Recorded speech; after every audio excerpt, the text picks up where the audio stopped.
Hey everybody. Still smells like a new car in here. Okay, good afternoon. Yesterday I previewed the designation of 3 historic sites as part of the new national monument that will honor the legacy of Emmett Till and Mamie Till Mobley, as well as preserve opportunities for future generations to learn about painful chapters in our history. As the President and Vice President both expressed this afternoon, an honest and full accounting of our nation's history is not only what generations of enslaved and oppressed Americans deserve, it's integral to moving us forward. Now, switching gears, you just heard from the President moments ago about another monumentally important announcement. Mental health is a growing problem that touches every corner of the country. That's exactly why President Biden made tackling the mental health crisis a key focus of his unity agenda. Areas where members of both parties can come together and make progress for the American people. 15 years ago, the Mental Health Parity and Addiction Equity Act was enacted. That law was passed to ensure that mental health care was treated like physical care. In other words, insurers couldn't force you to pay more for a visit to a mental health provider than your primary care doctor. However, some insurers have been gaming the system, making it more difficult to access mental health coverage. Today, President Biden discussed a landmark proposed rule to fix this very problem. As he said, mental health is health. The rule will help families get the same access to mental health and substance use benefits through private insurance as they do to physical health care. And it's a major step in our work to ensure Americans can get the help that they need. Today, we got additional evidence of Bidenomics is working. As the Associated Press reported, consumer confidence shot to the highest level in 2 years this month as inflationary pressure eased and the American economy continued to show resilience. And yesterday, the Economic Innovation Group released their latest small business report with an unambiguous title, quote, "The Startup Surge Continues." If trends hold, we are on track to have the first, second, and the third best years for new business applications on the record under President Biden. Unemployment remains at near record lows and inflation has fallen to 3%, with President Biden's investment in America serving as a wind in the sails of the economy. Investments in domestic manufacturing are booming. That's Bidenomics in action. And the American people are beginning to feel Bidenomics. And finally, today, the Biden-Harris administration is announcing a new security assistance package to support the people of Ukraine as they bravely defend their country. This announcement includes important capabilities to strengthen Ukraine's air defenses, including additional munitions for Patriot air defense systems and NASAMS that the United States has provided to help Ukraine protect its people from Russian attacks. The package also has more artillery rounds, anti-aircraft systems, several dozen armored personnel carriers, and over 28 million rounds of small arms ammunition, all of which will arrive in Ukraine soon. As we have said before, we made it a priority to provide Ukraine with everything they told us they would need for the counteroffensive before their operations began. Announcements like today's reflect our commitment to continuing to provide Ukraine with the weapons and equipment they need to help them succeed on the battlefield. As I talked about yesterday during the briefing, at the top of the briefing yesterday, Russia has spent the past week bombarding Ukrainian port cities such as Odessa. And yesterday, Russia destroyed Ukrainian grain warehouses on the Danube River, depriving the world of even more food that could have been used to feed the hungry around the world. We will continue to support Ukraine as they stand up to Russian brutality and defend their country as long as it takes. With that, Sunmay? I have a couple questions related to Trevor Reed.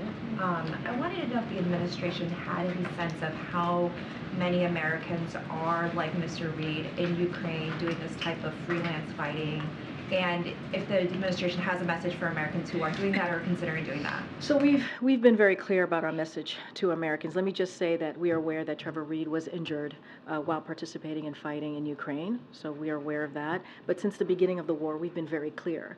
We have warned that U.S. citizens who travel to Ukraine, especially with the purpose of participating in fighting there, that they face significant risk. We have said that over and over again for the past more than 16 months now, including including the real risk of capture or death. So been very clear with Americans here in this country about that. And I also want to be very clear here that Mr. Reed was not engaged in any activities on behalf of the U.S. government. And as I've indicated, the U.S. government has been extraordinarily explicit in warning Americans not to travel to Ukraine, let alone participating in fighting there. So as you know, we are not able to provide assistance to evacuate U.S. citizens. That's not something that we are able to do from Ukraine, including those Americans who may decide to travel to Ukraine to participate in an ongoing war. So we are aware that with support of the NGO, Trevor has been evacuated to Germany, where he is receiving medical care. Beyond that, because of privacy reasons, I'm not going to share any more beyond that. Does the administration have any sort of statistics on who's doing this kind of freelance? So I don't have a number to share with you, but we have been explicitly clear to Americans that, first of all, not to travel to Ukraine, but certainly not risk their lives on the battlefield because of the risks that clearly I just laid out. And one follow-up to that, obviously this comes at a time when the president has said he's considering a prisoner swap for other U.S. citizens who are still in Russia, like Mr. Gershkovich. So I'm wondering if the White House has any concern that this incident could undermine those efforts, considering this is someone who was released in a prisoner exchange with Russia and now has gone back into the region to fight specifically against Russia. So I can assure the American public, I can assure all of you that the team is certainly continues to pursue every avenue to bring home Evan, to bring home Paul. This case is completely separate. They're not the same, and they're treated entirely differently. The president's son, Hunter, has a court appearance scheduled for tomorrow. Given the president's unwavering support for him, is anyone from the family planning to accompany him tomorrow? And also, we haven't heard directly from Hunter yet since he entered this plea. It seems that tomorrow might present that kind of opportunity. Is the White House encouraging or discouraging him from speaking out publicly? I'm just not going to get into anything that's related to Hunter Biden. He's a private citizen. I would refer you to his representatives. Just don't have anything to share on that. That is something that he is dealing with, and so would refer you to his representatives on this. And nothing on whether anyone will be with him? Again, I would refer you to Hunter Biden's representatives. On a very different topic, the dog. It seems that Commander Biden has a bit of a biting problem. Can you give us the latest and also any plans for him to perhaps make a move, go stay with some family and friends as Major Biden, the previous dog, did? So as you all know, the White House complex can be unique and very stressful. And that is something I'm sure you all can understand. And it is, as I just said, it is unique and it is stressful for all of us. So you can imagine what it's like for a family pet and family pets more broadly. And so, look, the First Family is working through ways to make this situation better for everyone. I think there was a statement that came out of the First Lady's office from my colleague over there, Elizabeth Alexander. So I'll just kind of lay out a little bit of what she put out in her statement. So they have been partnering with the Secret Service and executive resident staff on additional leashing protocols and training, as well as establishing designated areas for Commander to run and exercise. According to the Secret Service, each incident referenced was treated similarly to comparable workplace injuries with relevant notifications of reporting procedures followed. And so the President and the First Lady are obviously and continue to be incredibly grateful to the Secret Service and the executive resident staff for all they do to keep them and their family and the country safe. I don't have anything specifics on any changes to Commander's whereabouts, so I'll just leave it there. China just demoted their foreign minister and appointed veteran diplomat Wang Yi. He's a fairly familiar character. Do you anticipate any change in relations with China as a result of this? So, look, we're aware clearly of the decision, the recent change. This is an internal matter for PRC, so we leave it up to them to speak to this change and comments and any questions. Look, United States is committed to deepening channels of communication with PRC to prevent any misunderstandings and miscalculations, so that doesn't change anything.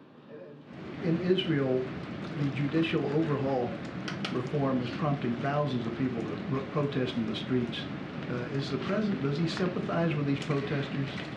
So look, I think it is clear there is a significant debate and discussion that is happening currently in Israel on judicial reform. And such debates are healthy. That's how we see it. They're part of our vibrant democracy. I've said this many times before. Our relationship with Israel, at the core of that relationship, is democracy, is our values that we share. And so we urge authorities, for sure, to protect and respect the right of peaceful assembly. And so we'll continue to make sure to relay that. The House Speaker, Kevin McCarthy, is talking more about starting an impeachment investigation into the president. What's your response to that? And if he did that, would that make any kind of cooperation with the House impossible going forward? Look, I'm not going to get into hypotheticals. I'm not going to get into what the House Republicans may or may not do. What I can speak to is what the president is focused on. He's focused on real priorities that the American families care about. He's focused on the American family, but they want to focus on his family.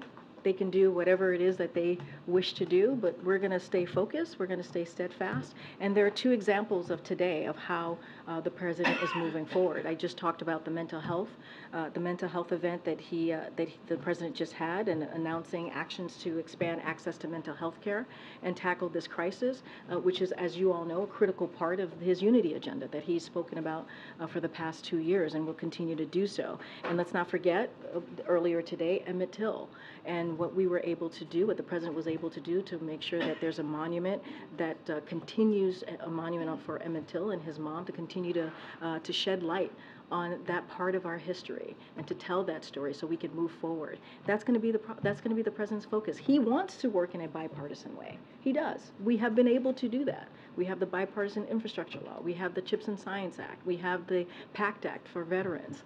We have found ways. I think more than 300 pieces of legislation that the president has signed in the past 2 years has been bipartisan.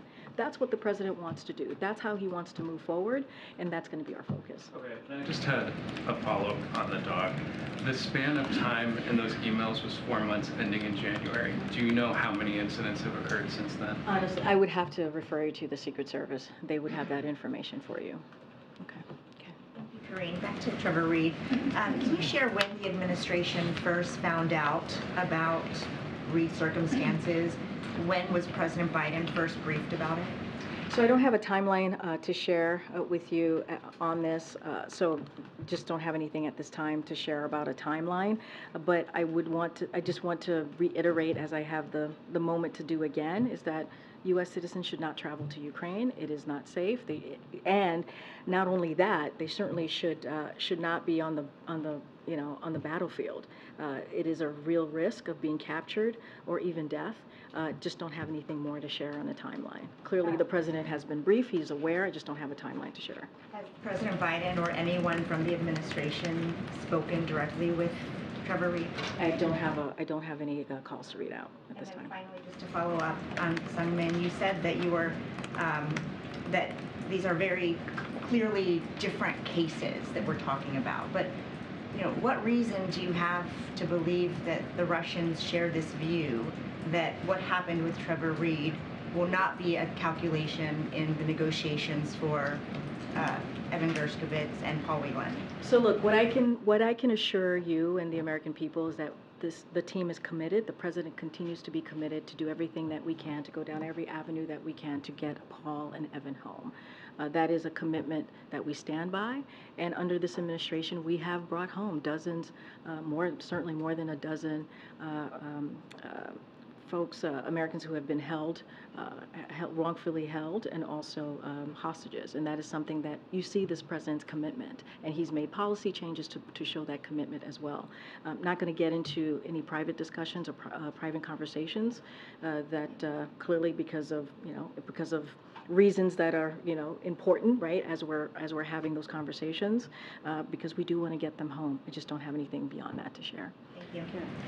Do you concede, Karine, that it complicates efforts to get home American detainees in Russia when a former prisoner who was swapped was now taking up arms, or had now taken up arms against Russia, the country that held him. Do you concede that that does complicate the effort to get other detainees? What I can concede is that the teams are doing everything that we can, using every avenue that we can to bring Paul and Evan home. I'm not going to get into, into back and forth on this, and that is our commitment. Like I said before, these cases should be treated as entirely different cases, and so that's how we're moving forward on them. Is he at a military hospital or a civilian hospital in Germany? Because of privacy concerns, is not something that I can share. I cannot. Is the U.S. doing anything on his behalf to bring him home for there, or have they offered in any form? I don't have anything else to share beyond what I've already shared. Let me ask you about the Chinese foreign minister then very quickly. Back in February, so now almost 6 months ago, the President of the United States said, I'm going to be speaking, or perhaps even meeting, with President Xi soon. Now one of the highest diplomats in the Chinese government has obviously been removed, dismissed. There's a new veteran diplomat in his place.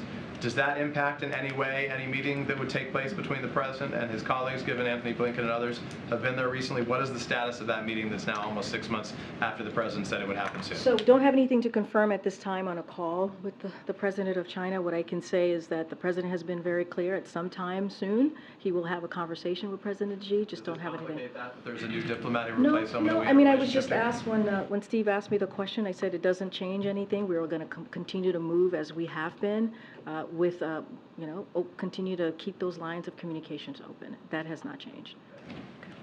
Thanks. Karine, a federal judge in California has blocked the administration's latest immigration rules on who can seek asylum at the border.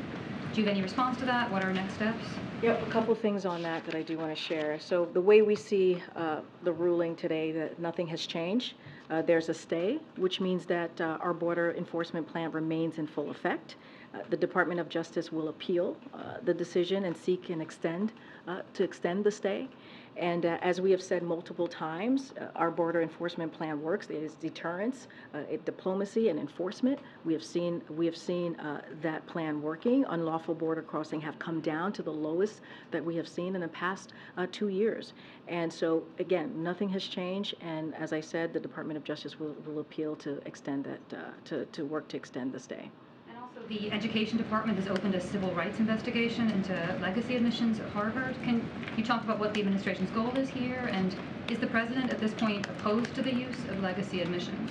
So the president was very clear even when the affirmative action decision was decided by SCOTUS that he made clear that legacy admissions hold back our ability to build diverse student bodies. So that is something that he continues certainly to believe.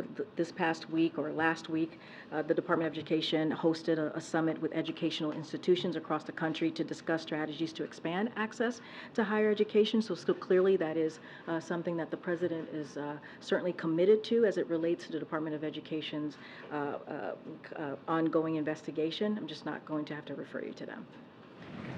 On the tentative contract between UPS and the Teamsters, do you know if any administration officials played any role in helping broker that tentative deal? So NEC Deputy Director Celeste Drake and Labor Secretary Julie Su remained in close contact with the parties, but make no mistakes, this was a deal negotiated by UPS and the Teamsters. The president has said for a long time that he believes in collective bargaining, and that's what you saw, and it worked.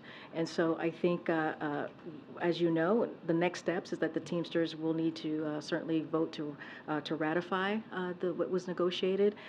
But again, this is proof that collective bargaining works. Okay. I know you referred us to the Secret Service for other incidents regarding with Commander in the doghouse with the Secret Service itself. But I'm curious, have any resident staff or other White House staff been bitten or? Again, I would have to refer you to the Secret Service. They would have that information. Is there a difference between these incidents and those with Major who also had to retreat from the White No, House? I totally understand the question. This is something that Secret Service can answer. Okay. I wanted to ask about the impeachment inquiry. About the impeachment inquiry. Oh, okay. So before the briefing, McCarthy said, all I'm saying is we go where the truth is, you have to get to the bottom of the truth, and there's only one way Congress can do that with an impeachment inquiry.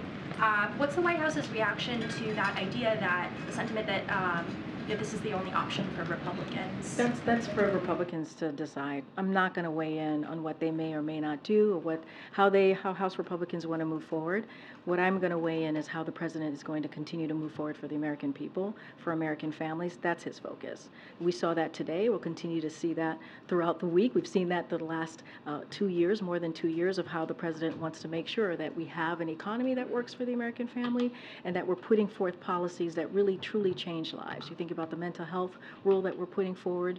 You think about how he wants to make sure that we're continuing to tell the story of our nation and not shy away from the history that is incredibly important when we think about Emmett Till. So that's what the president's going to focus on. I'm just not going to get into hypotheticals. I'm not going to get into the head of House Republicans. That is for them to answer. Okay, John. Thanks a lot. I want to follow up on Commander. I actually had some experience with presidential dogs biting me, so I thought that I'd ask this question. I wonder why. Yeah. Sorry, that was too easy. No, I'll tell you. You know, it was George W. Bush's dog. And George W. Bush's election.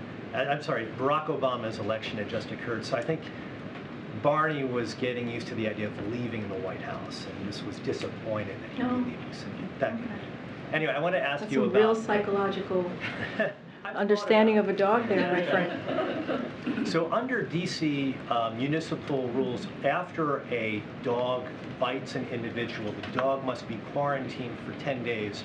Do you know if Commander was quarantined for a period of time? I would have to refer to USSS. I have to refer to Secret Service. You know, my team and I kind of did a bet to see how many times I would get questions on Commander. I don't know. When after this, I'll let you know who's winning. All right. I also want to ask you, in June, after the president's son, Hunter Biden, it was announced that he's going to plead guilty to 2 misdemeanors. The White House put out a statement in which the president and the First Lady said that they love their son and they support him as he continues to rebuild his life. Tomorrow, when he's making this first court appearance and presumably enters a plea of guilty to these 2 misdemeanors, will either the president or the First Lady be by his side? Do you happen to know? And if not, why not? Look, a couple of things. What you just said about the president and the First Lady loving their son and will continue to support him as he moves forward with his life, that continues to be true, and that will stay to be true. Anything else, I can tell you that the president will be here working on behalf of the American people. As you know, the First Lady is actually abroad doing the business of the American people, and so I just don't have anything else to share. I don't have a question about dogs, but I do have questions about UFOs or UAPs ahead of the hearing tomorrow in the House. The other element... I'm not sure which one. Okay. There's a hearing tomorrow in the House on Yes. these unidentified flying objects or aerial phenomena. The Senate also has bipartisan legislation that may be part of the NDAA that would require the government to essentially disclose a lot more of its records on what they have on UFOs and UAPs. Has the President or the Pentagon expressed any concern or interest in what those records might be and whether or not there's any concern about disclosing those types of records? So on the piece of legislation, I don't have anything to say on that. But more broadly, as you know, we take the public interest in unidentified aerial phenomena seriously. And so the Department of Defense established the All-Domain Anomaly Resolution Office last year to coordinate efforts to detect, identify, and attribute unidentified objects. So my understanding is that they have not discovered any verifiable information to sustain claims on extraterrestrials, but I would refer you to the Department of Defense for any more information on that. And so that is what I understand to be the case at this time. Good, Karen. Thanks, Karine. On the mental health care announcement today, this has been a law for 15 years, a law in the books, but there hasn't been compliance, as we've heard officials say, the president talk about.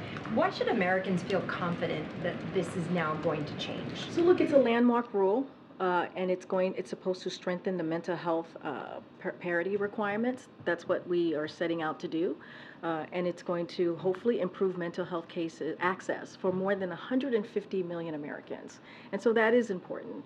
And so, as I said at the top, it ensures that mental health is treated like physical health. Mental health is health, as the president said. And so this is a proposed rule. It's going to be led by the Department of Labor, the Department of Human and Health Services, and also Treasury. So you have 3 departments that are included here, and it's going to go through a formal process. And so for sure that it's going to go through that process, and those agencies are certainly going to work through this rule. But clearly we're optimistic. There's, the president wouldn't have put it forward if he wasn't optimistic about this. And no, look, as I mentioned, this is part of the president's unity agenda that he's been talking about. Mental health, as you know, he and this administration see this as an important subject to talk about, to address, and that's what you saw today. There's a 60-day comment period now on the rule, and senior officials had said there would be like a crackdown on violations with more reporting standards. How long will that take to have an impact? Like, when will Americans actually start to feel this going into effect? So there's going to be a formal process that's going to play out. So I'll let that formal process certainly play out on this one. There are 3 agencies, as I just mentioned, that's going to be very much involved in this rule proposal. So I'm not going to get ahead of that. But as you said, there's a 60-day kind of a process here, and so we're going to let that happen, see what comes out of that, and of course there'll be a formal process to move this forward. Okay, let me see. Oh goodness, go ahead, Todd. Thanks. I want to get back to Texas and the razor wire and the buoys in the Rio Grande. There were questions yesterday about why President Biden hasn't personally called out Governor Abbott over this, and you kind of had a 2-pronged answer. You said that you have called out Governor Abbott, and you've called him out again. And you also pointed to the actions of the Justice Department taking Texas to court over this. And I'm wondering, on a lot of issues, you have been adamant that President Biden does not insert himself on Justice Department decisions. So can you elaborate on what his role was in this litigation against Texas? This is a Department of Justice role. This is for them to decide. And they treated this with urgency. And as you saw yourself, the Department of Justice sent the governor a letter within days of the structure going up, and followed through with the lawsuit shortly after. This is something that the Department of Justice decides on. This is something that they looked into, and they are going to take the governor to court. And I expect that the Department of Justice will have more to say on litigation shortly. But we leave it to the Department of Justice. They are the experts on this. Well, I guess what I'm saying is I'm a little confused how the president should get credit for what the Justice Department is doing if what you're saying is that he had nothing to do with what the Justice Department is doing. I'm not saying the president deserves credit for what the Department of Justice is doing. I'm saying that the Department of Justice is doing their job.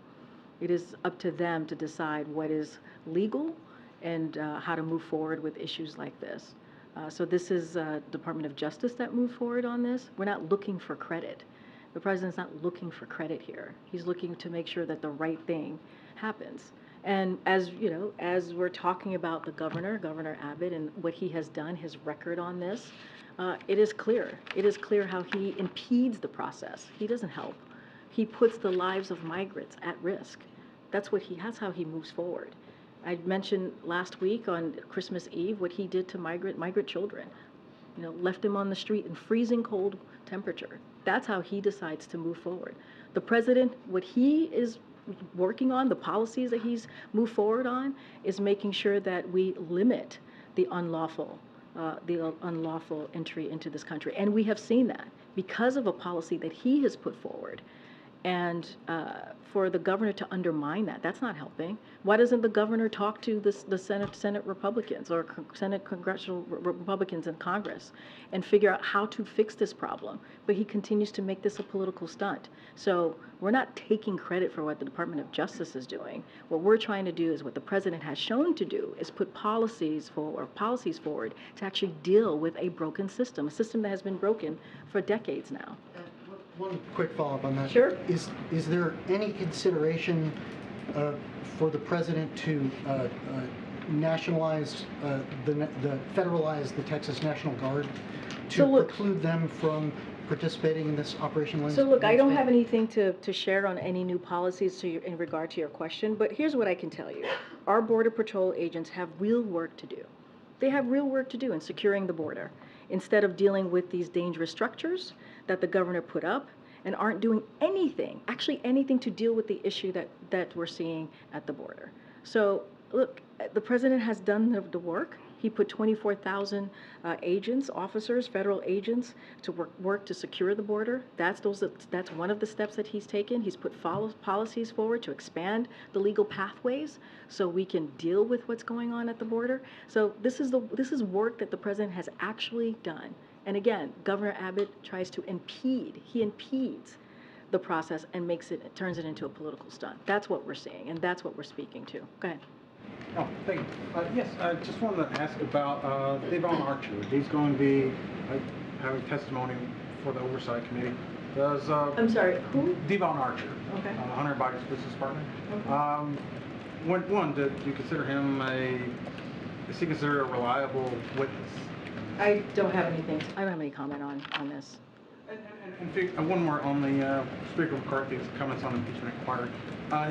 Wait, say that again? Speaker McCarthy's impeachment inquiry comments. He seems to be making the point that he thinks there's been enough mounting evidence to at least have an inquiry on this. I've already spoken to this twice before. But that. can you at least say whether you agree or disagree that there's enough mounting evidence? I answered two of your colleagues this question about what Speaker McCarthy is going to do, not going to do, how House Republicans are going to move forward. I just don't have anything else to share. Good. Thank you, Karine. I have two questions. The first focused on U.S.-Israel relations, the second on the Emmett Till event, and then you'll be directed to a short survey to gauge your level of satisfaction with this experience. Whenever you or that would be new. Admiral Kirby or even the President himself are asked about the President's relationship with Prime Minister Netanyahu, invariably you pivot to discussing the broader bilateral relationship. Invariably you reaffirm the ironclad commitment to Israeli security, for example, quite in contrast with the fulsome terms in which White House officials are willing to discuss the President's relationships with other world leaders such as Rishi Sunak or Emmanuel Macron. All you seem willing to say about President Biden's relationship with Mr. Netanyahu is that the two men have known each other a long time and that they speak candidly to each other. My question is this: does President Biden trust Prime Minister Netanyahu? Look, what I can tell you again, as you just stated, they have a long-standing relationship. They speak candidly with each other. They just spoke last week with each other and had a fulsome conversation. I'm not going to get into into specifics about their relationships. I just laid out how long they've known each other, and again, they have a candid conversation to discuss their shared interest as well their concerns, and that will continue. The record will reflect that you are unwilling to say that the President trusts Prime Minister Netanyahu. I will move on to my next and final question. On the Emmett Till event, the President's actions today speak to... Sorry. Were you watching a game back there, Lynn? The President's actions today spoke to a murder, an atrocity that was one of countless perpetrated against Black Americans at that time, and all of which helped galvanize the civil rights movement of the 1960s. My question is this: does President Biden believe that systemic racism is a prevalent or defining feature of American life today?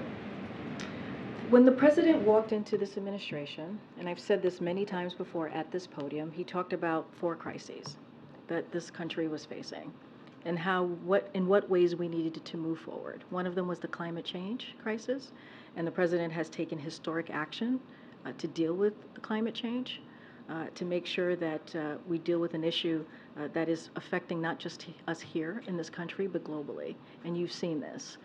He talked about COVID, right? How COVID was taking the lives of thousands of Americans a day.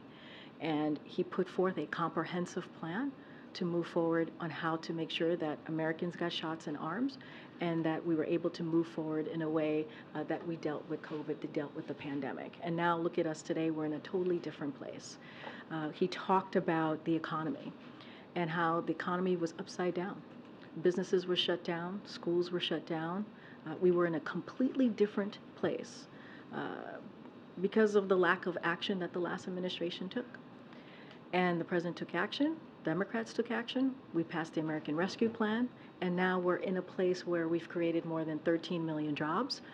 We're in a place where wages are up, inflation is coming down, it's easing, and we have talked about Bidenomics, the president's plan, and how it's moving this country forward. And last but not least, obviously, he talked about the racial injustices that we're seeing. He talked about systemic racism. He's talked about this many times. He mentioned this earlier today when he talked about Emmett Till and the monument that he signed.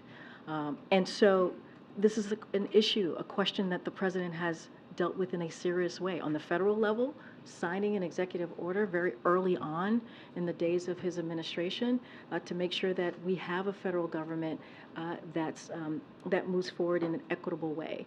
And as I'm talking about all these different crises, everything at the center of the policies that the president has put forward has equity at the center of it, so that we do not leave anybody behind. So I understand correctly, is what you just said synonymous with saying that the president believes we are still a racist country? What the president believes is that we have to deal with racial injustices in this country, that we have to deal with it in a real way, that we have to create a situation where, and he does this with his policy, that there's equity at the center of everything and that we do not leave anybody behind. And so that is what's important, and he has shown that by action. All right, I'm going to keep going. Go ahead, Lynn. I understand that before the Emmett Till event, the president met privately with Reverend Parker, who is Emmett Till. He was the gentleman who everyone saw at the signing of the proclamation. This is Emmett Till's cousin, who is the last living eyewitness to the abduction. Could you fill me in a little bit about what this meeting in the Oval Office, if you have some details about this?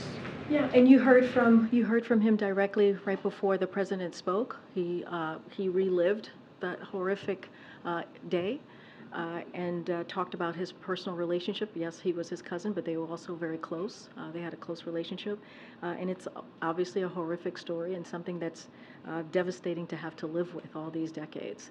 I was actually in the Oval Office when the president greeted them. They have had conversations before. It was, it was an acknowledgement of the day. It was an important moment, clearly, for Emmett Till's family that the president acknowledged. But, you saw that play out for yourselves when the president spoke, when the vice president spoke, and when the pastor spoke himself. You saw from the president, you heard from the president. He gave an incredibly powerful speech, a heartfelt speech about what this day means to the family and what this day means to and should mean for the entire country. Go ahead, Karine, I've got a question. Raquel. Oh, okay, thank you so much, Karine. So back on China, the now former minister disappeared 1 month ago today. Is the White House concerned about the implications of his disappearance and have any message to China? You're talking about Qin Gang? Look, this is an internal matter for PRC. I just don't have anything else to share about Qin Gang specifically, but I would refer you to PRC on this. On Israel, is the White House concerned that this political crisis could impact the security and stability of the region? So what we continue to believe that changes to the democracy should have the broadest possible consensus. That's what we continue to believe. We understand that the president of Israel, President Herzog, and others say that they intend to resume efforts in the weeks ahead to reach a broader consensus through political dialogue, and obviously that is something that we support as it relates to. I've spoken to already about the protests, how we urge authorities to protect and respect the right of peaceful assembly. Just don't have anything else to share beyond that. Go ahead. Way in the back here. Me, Karine? Right behind you. Right here, in the bow tie. Hey, okay. Yes. All right. I haven't called on you in a while. So. That's Hastings. Yeah, Hastings, that's right. I didn't want to call you by the wrong name. I know I get Michael and Joey confused all the time. So I didn't want to do that to you. Two questions. There's talk among some House Republicans about expunging the two impeachments of former President Donald Trump. Does the White House have a reaction to this idea of expunging? I don't have a comment. And then some business groups are saying that Julie Su, the acting labor secretary, may not have the legal authority to act as labor secretary in a full ongoing capacity. Are you confident in Sue's legal standing and in the authority of action she takes, even if she's not confirmed by the Senate? Yes, we are confident. Okay, go ahead, Lila. I have two questions. One on the mental health. As President plans to improve the mental health of Americans, researchers have shown that yoga and dhyan plays an important role in improving the mental health of individuals. That has been used in Pentagon as well as other places in the U.S. Does the President plans to use yoga and dhyana as a mode to improve the mental health of people here? Who? Say that last part? Does the President plans to include yoga and dhyan as part of his plans to improve the mental health of people here? I don't have any updates on yoga and how we're moving forward with that, and if that's a plan to deal with mental health. Clearly Americans individually can decide for themselves what it is that helps them with their mental health, with their physical health. And I know many folks are, that those are directions that they take, but as far as the federal government, I just don't have anything for you on that. One more question. The President has nearly 32 million followers on Twitter, now X. The name has been changed 2 days ago. Does the President have any thought on it? Change of name, how he plans to use it? No, it's a private company. They make the decisions on their own. I don't have any comment. All right, thanks everybody. See you tomorrow. Corruption concerns about art sales, Karine. Can you take a question on that?